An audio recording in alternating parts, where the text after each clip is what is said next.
saudara semua, kita akan mulai ibadah kita pagi ini. Walaupun lokasi kita ada di mana-mana, di lain tempat, tapi hati kita tetap satu dan kita menyembah Tuhan kita. Amin. Dan sebelum mulai, saya akan membacakan foto terlebih dahulu. Pertolongan kita adalah dalam nama Tuhan yang menjadikan langit dan bumi, yang tetap setia untuk selama-lamanya. Turunlah atas kita sekalian anugerah dan damai sejahtera dari Allah Bapa dan Tuhan kita, Yesus Kristus. Amin. Mari kita berdoa. Bapa, kami sungguh mengucap syukur kalau pagi ini dimanapun kami ada, kami tetap disatukan untuk kami boleh ibadah sama-sama datang kepada Tuhan. Dan biarlah Tuhan pakai pagi ini menjadi kesempatan yang indah di mana kita bisa saling bersekutu Tuhan. Biarlah Tuhan menikmati kehadiran kami dan kami juga menikmati kehadiran Tuhan dimanapun kami ada. Ini menjadi persekutuan yang indah, bahkan persembahan yang harum di hadapan-Mu. Terima kasih Bapa, kami semua ucap syukur, kami serahkan hanya di dalam nama Tuhan Yesus. Amin. Bagaimana kabarnya nih Bapak Ibu Saudara? Ya, jangan pernah takut, jangan pernah lelah walaupun keadaan sangat sulit, tapi Tuhan Yesus itu baik. Amin. Tuhan Yesus itu baik dan kita tetap percaya Tuhan Yesus itu baik. Apapun yang terjadi, Tuhan Yesus baik. Amin. Kita akan pujian ini ya.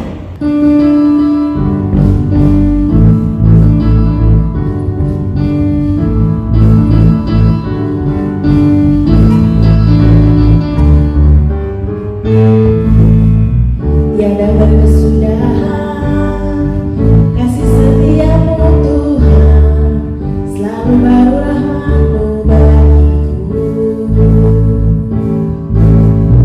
Hari berganti hari, tetap kulihat kasih-Mu, tak pernah berakhir di hidupku. Katakan apa? Tuhan Yesus baik, sungguh amat baik. Untuk selama-lamanya Tuhan Yesus baik, Tuhan Yesus baik, sungguh amat baik. Untuk selama-lamanya Tuhan Yesus baik. Sekali lagi ya, katakan. Tiada berkesudahan kasih setiamu Tuhan, selalu baru rahmat-Mu bagiku. Hari berganti hari, tetap kulihat kasih-Mu, tak pernah berakhir di hidupku. Tuhan Yesus baik, sungguh amat baik. Untuk selama-lamanya Tuhan Yesus baik. Katakan lagi. Tuhan Yesus baik, sungguh amat baik. Untuk selama-lamanya Tuhan Yesus baik. Sekali lagi ya, katakan. Tuhan Yesus baik, sungguh amat baik. Untuk selama-lamanya Tuhan Yesus baik.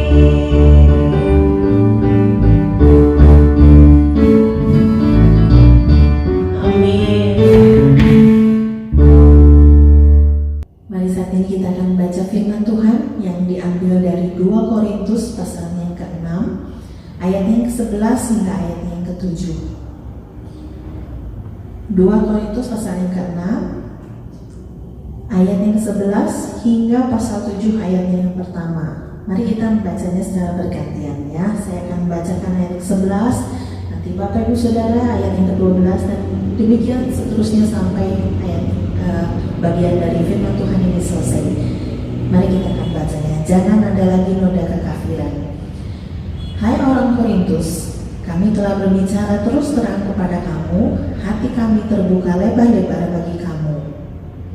Dan bagi kamu ada tempat yang luas dalam hati kami, tetapi bagi kami hanya tersedia tempat yang sempit di dalam hati kamu. Maka sekarang supaya timbal balik, aku berkata seperti kepada anak-anakku, bukalah hatimu selebar-lebarnya. Janganlah kamu merupakan pasangan yang tidak seimbang dengan orang-orang yang tak percaya.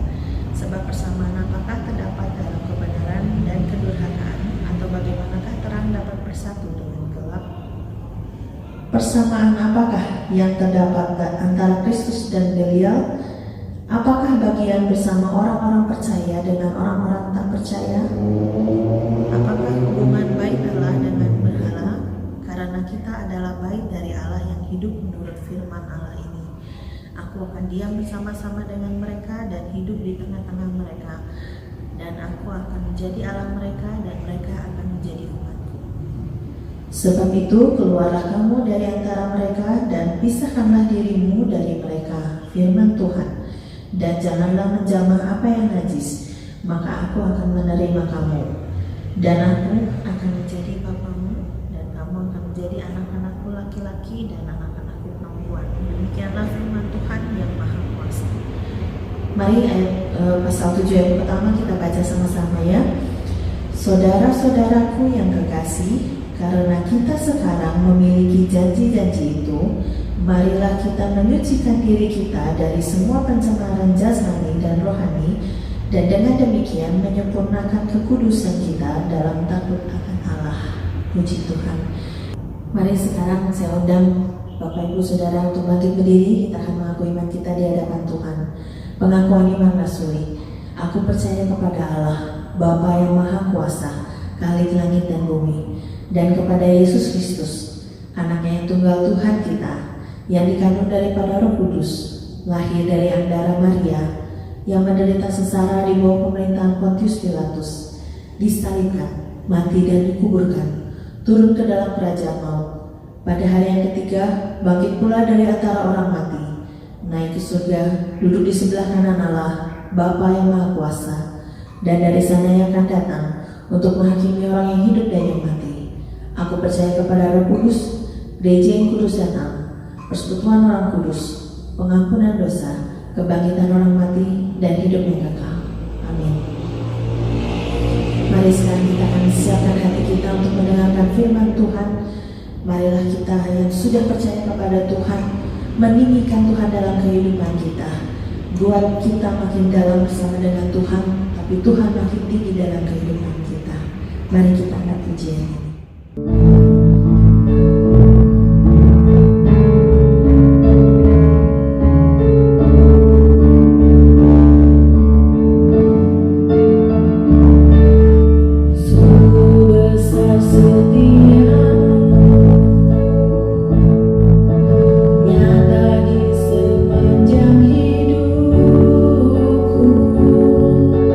Darahmu telah layakan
Selamat pagi Bapak Ibu Saudara yang dikasihi Tuhan. Kita berjumpa kembali dalam ibadah kita pada pagi hari ini 30 Agustus 2020. Kita sudah di penghujung bulan Agustus. Sudah cukup lama kita mengalami masa-masa adanya pandemi Corona ini, saudara-saudara. Tapi saya berharap kita sekalian tetap di dalam lindungan, di dalam kasih dan anugerah Tuhan. Mari kita menyiapkan hati kita akan membaca firman Tuhan dan kita akan memikirkan serta tentu kita berdoa supaya firman Tuhan bisa kita lakukan dalam hidup kita. Mari kita berdoa. Bapa di surga, kami mohon berkat anugerah-Mu, pimpinlah kami supaya kami mengerti kebenaran firman-Mu dan kami melakukannya di dalam kehidupan kami sehari-hari. Kami mohon berkat Tuhan. Dalam nama Tuhan Yesus kami berdoa. Amin. Saudara-saudara, kita tadi sudah membaca dari surat 2 Korintus pasal 6 ayat 14 sampai pasal 7 ayat yang ke-1. Nah, hari ini khotbah saya lebih menekankan di ayat yang ke-1 di pasal yang ke-7. Saya akan ulangi, kita akan membaca 2 Korintus pasal 7 ayat yang ke-1. Saudara-saudaraku yang kekasih, karena kita sekarang memiliki janji-janji itu, marilah kita menyucikan diri kita dari semua pencemaran jasmani dan rohani, dan dengan demikian menyempurnakan kekudusan kita dalam takut akan Allah. Berbahagia kita yang membaca dan melaksanakan firman Tuhan. Ayat ini, saudara-saudara, mengatakan bahwa kita memiliki janji-janji. Saudara, di tengah-tengah situasi yang sangat sulit, kalau seseorang menghadapi keadaan yang sangat sulit, lalu kemudian ada orang lain yang menjanjikan akan memberi pertolongan, itu sudah menghibur, sudah memberikan kekuatan. Ada pengharapan. Nah, saudara-saudara, tetapi ayat ini mengatakan bahwa janji-janji itu bukan akan diberikan. Tetapi ayat ini jelas mengatakan kita sekarang memiliki janji-janji itu. Jadi saudara-saudara, janji-janji yang dulu pernah dijanjikan sekarang sudah tergenapi. Saudara-saudara, ayat ini sangat penting untuk kita mengerti. Janji-janji apa yang sudah diberikan, yang sekarang kita miliki, itu dituliskan di dalam ayat sebelumnya, yaitu ayat yang pasal 6, ayat yang ke-16 sampai dengan ayat 18. Yaitu janji di dalam perjanjian lama dahulu saudara-saudara dijanjikan dan sekarang sudah tergenapi. Apa itu? Kita akan lihat saudara, pasal 6 ayat yang ke-16. Kalimat langsung yang merupakan kutipan dari perjanjian lama, dari Imamat 26 ayat 12, juga Yehezkiel 37 ayat 27. Aku akan diam bersama-sama dengan mereka. Itu janji Tuhan dulu ya kepada umat Tuhan kira-kira 1500 tahun sebelum Rasul Paulus. Aku akan diam, Tuhan akan diam. Lalu kemudian aku akan menjadi Allah mereka. Mereka akan menjadi umatku, katanya. Jadi dulu Tuhan berjanji bahwa Tuhan akan diam bersama umatnya, akan menjadi Allah mereka, dan umat Tuhan akan menjadi umatku. Ayat 17, Tuhan juga memberikan perintah-perintah sekaligus juga janji. Coba di dalam ayat 17, aku akan menerima kamu, akan menerima. Dan ayat yang ke-18, saudara-saudara, aku akan menjadi bapamu. Jadi saudara-saudara, itulah janji-janji yang dahulu pernah diucapkan oleh Tuhan kepada para nabi, kepada Nabi Musa dan juga nabi-nabi yang lain. Dan Rasul Paulus mengatakan ketika surat ini dituliskan, sekarang kita memiliki janji itu. Jadi saudara-saudara, janji-janji yang Tuhan sampaikan dahulu 1500 tahun sebelumnya itu sudah tergenapi pada waktu Rasul Paulus menuliskan kira-kira 2000 tahun yang lalu dari sekarang. Nah, saudara-saudara, bagaimana janji itu bisa tergenapi bahwa aku akan diam, engkau akan jadi umatku, lalu kemudian Tuhan menerima kamu, aku akan menjadi bapamu. Itu bagaimana saudara bisa tergenapi?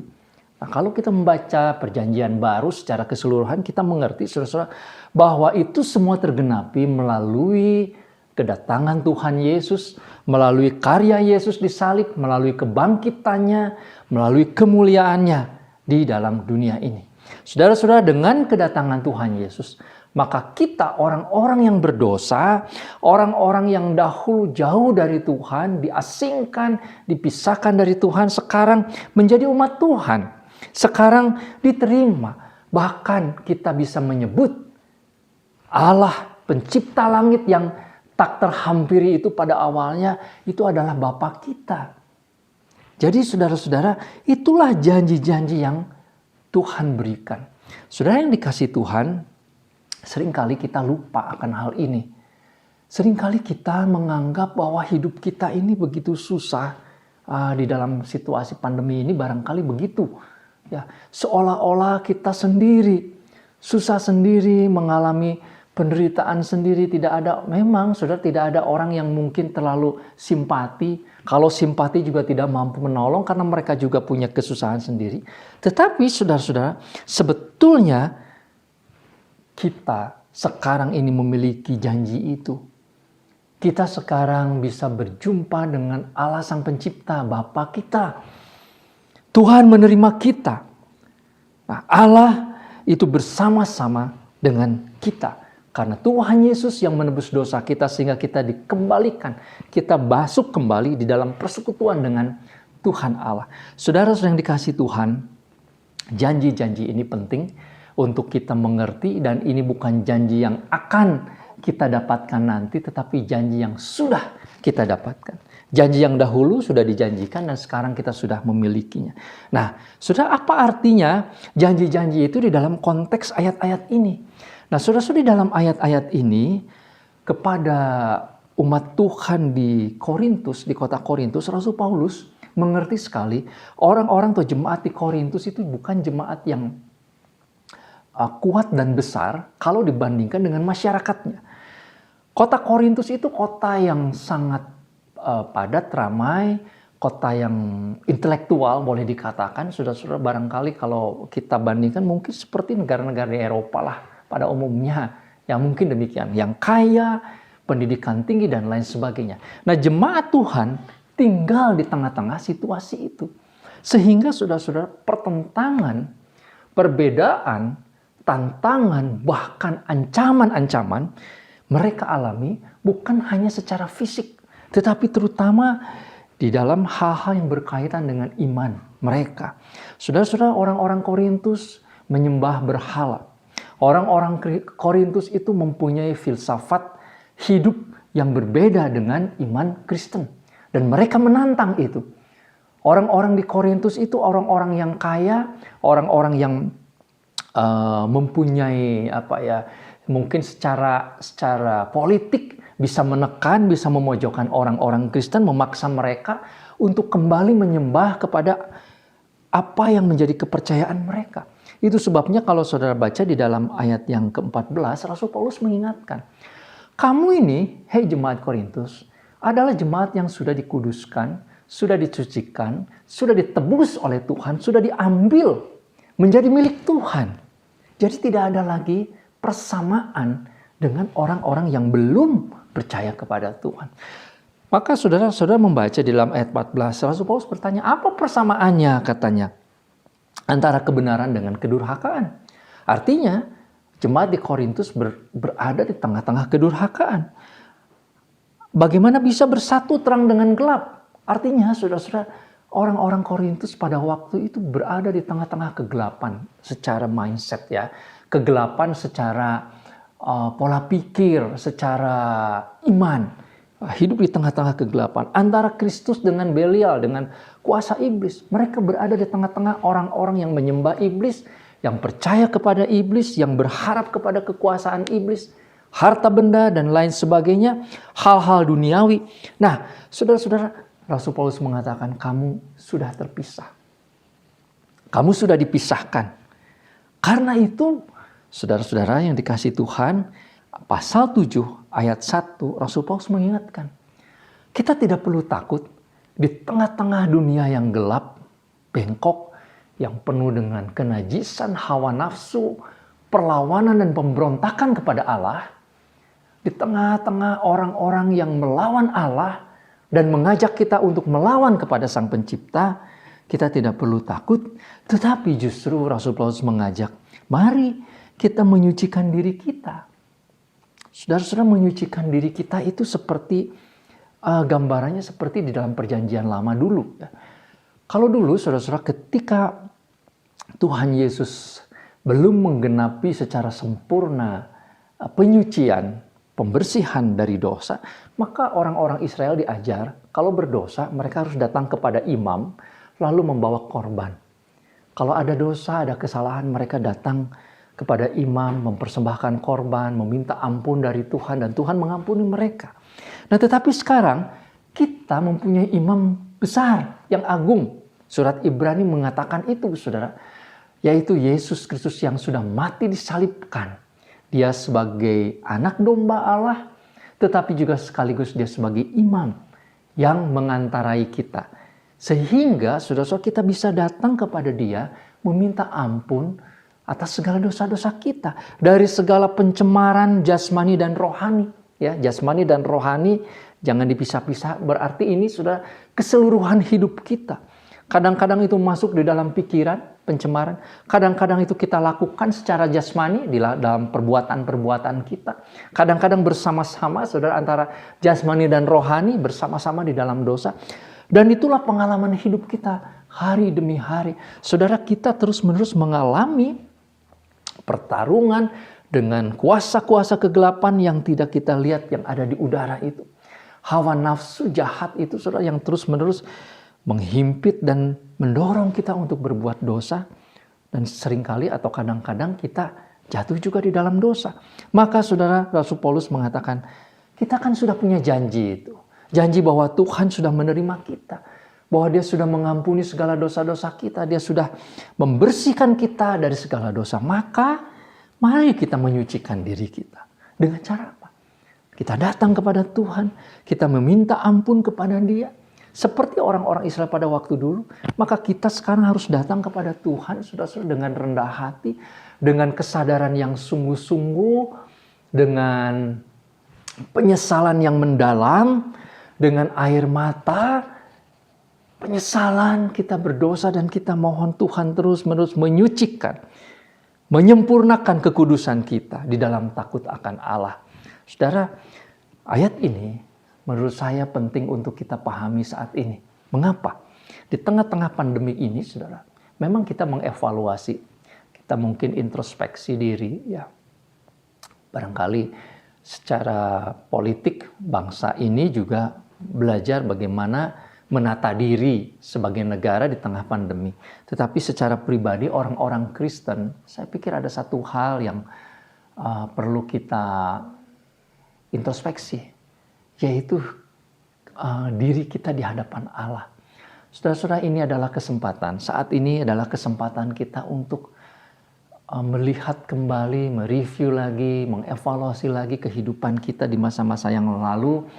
Apakah kita sungguh-sungguh hidup berkenan kepada Tuhan, menyempurnakan kekudusan hari demi hari untuk senantiasa hidup di dalam hadirat Tuhan, atau sebaliknya, justru di masa lalu kita banyak sekali dosa, kecemaran jasmani dan rohani. Saudara-saudara, hidup tidak takut akan Allah,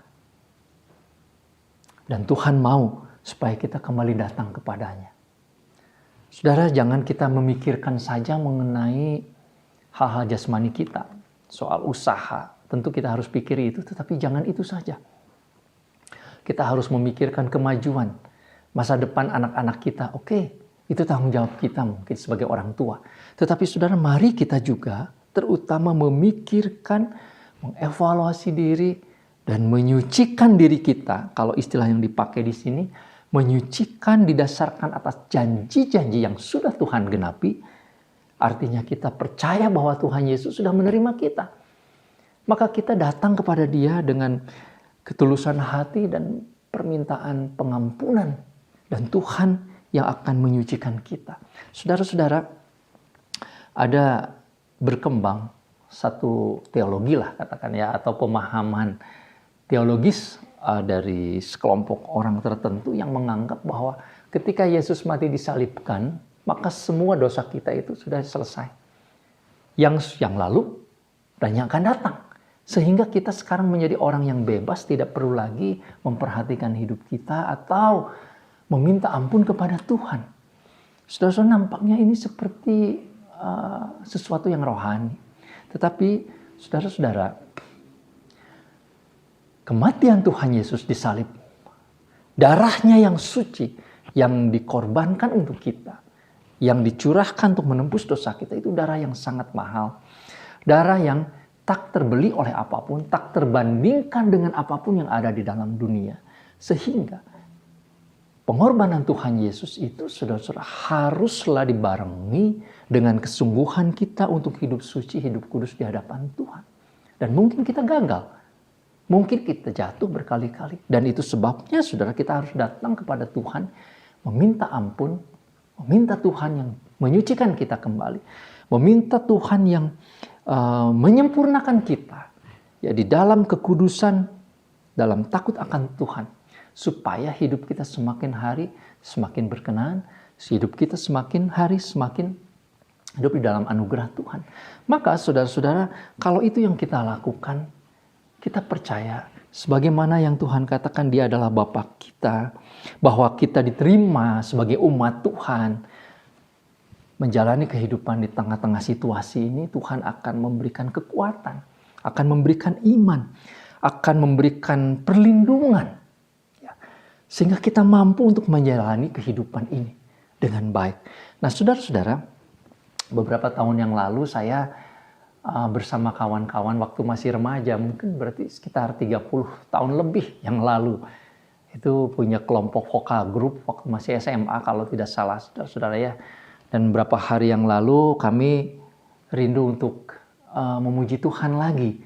Karena itu saudara-saudara, ketika sudah bisa berkumpul di tengah-tengah pandemi begini, online, kami mencoba menyanyi sebuah lagu yang menceritakan bahwa Tuhan memang tidak berjanji akan membawa kita kepada kehidupan yang mudah, yang selalu siang, selalu jalan tol. Tidak, saudara. Ada banyak pergumulan, banyak tantangan, yaitu terutama tantangan kehidupan yang penuh dengan kecemaran. Dan itu membawa kita ke dalam dosa. Tetapi Tuhan menjanjikan kepada kita kekuatan, penghiburan, penyertaan Tuhan. Karena itu saudara-saudara, janganlah kita takut. Tapi kita terus berharap kepada Tuhan. Kalau di masa lalu kita ada hal-hal yang tidak berkenan, mari kita kembali datang kepada Tuhan. Kita mohon ampun dan Tuhan yang menyucikan kita. Selamat mendengarkan saudara-saudara pujian ini dan kita akan akhiri di dalam doa.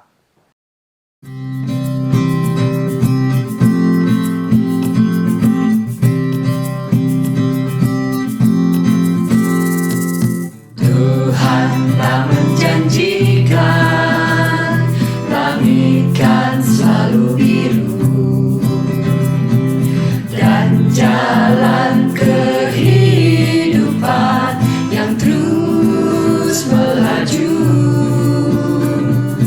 Tuhan tak janjikan panas tanpa hujan, suka tanpa duka.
yang abadi.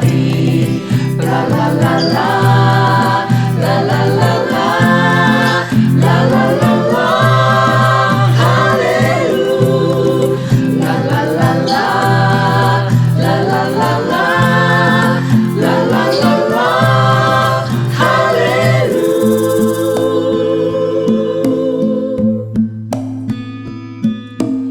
Tetapi ini yang Tuhan janjikan, kekuatan yang datang dari atas, naungan bagi yang lelah. iman dalam cobaan, terang pada jalanan, dan rahmat-Nya yang tak terhingga, dan simpati daripadanya, dan kasih setia-Nya yang abadi.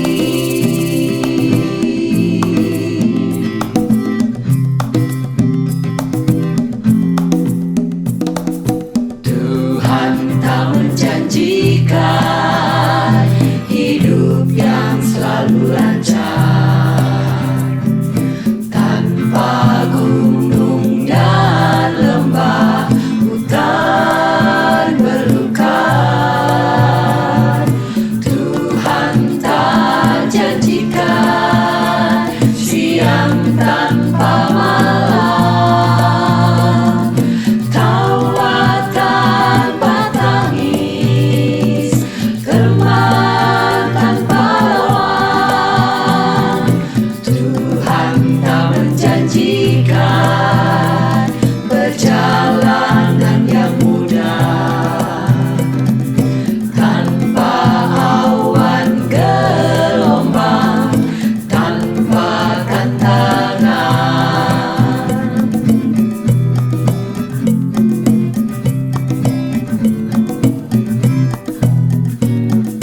Tetapi ini yang Tuhan janjikan, kekuatan yang datang dari atas, naungan bagi yang lelah, iman dalam cobaan, terang pada jalanan,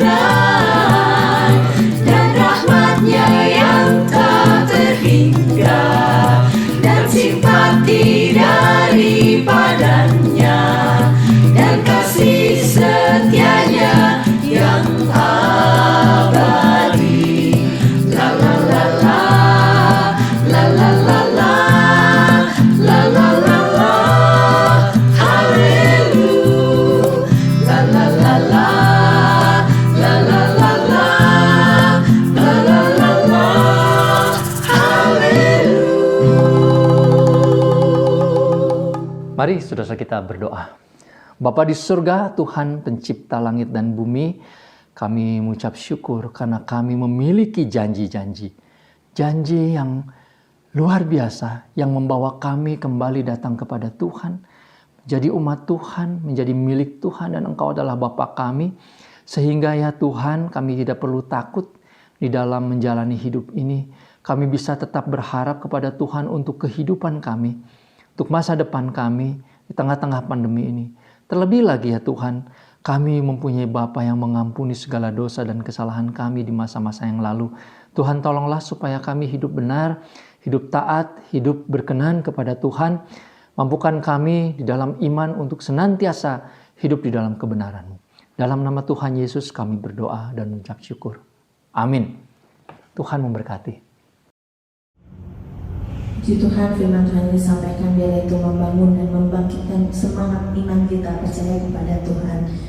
Ada sedikit pengumuman, sudah berjalan sekitar 2 kali Rabu ya kalau nggak salah, Untuk doa Rabu malam itu sudah berjalan, kita tatap muka di gereja, kita doa sama-sama, kita kumpul sama-sama. Saya mengundang untuk jemaat sekalian yang bisa hadir, tentu harus sesuai dengan protokol kesehatan ya, harus pakai masker, cuci tangan ya sebelum masuk, dan biarlah ini menjadi awal mula persekutuan kita bersama, tatap muka, dan yang terlebih ada persekutuan doa yang kita bangun sama-sama ya.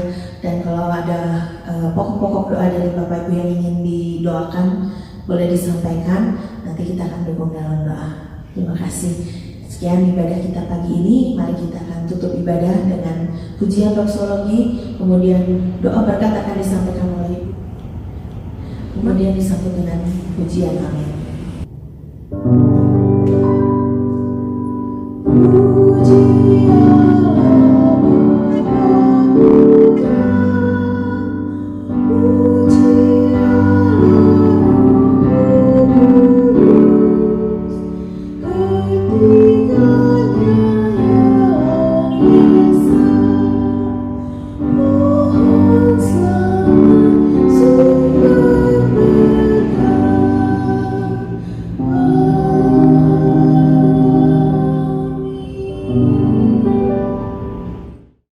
Saudara-saudara yang dikasihi Tuhan, terimalah berkat Tuhan. Kiranya kasih Allah Bapa, anugerah di dalam Tuhan Yesus, tetap persekutuan dan penghiburan di dalam Roh Kudus menyertai dan memberkati kita mulai hari ini sampai selama-lamanya. Amin.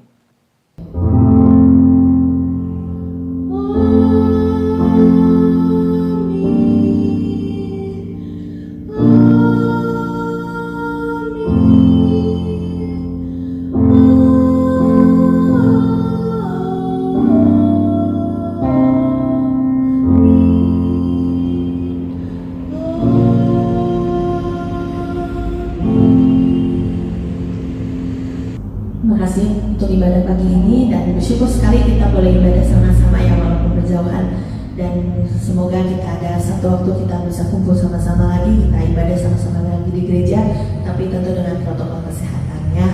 Dan terima kasih untuk An dan Chris yang sudah membantu ibadah pagi ini. Tuhan memberkati, dan Tuhan juga memberkati Bapak Ibu Saudara semua. Sampai jumpa di lain kesempatan. Tuhan Yesus memberkati. Tuhan tak menjanjikan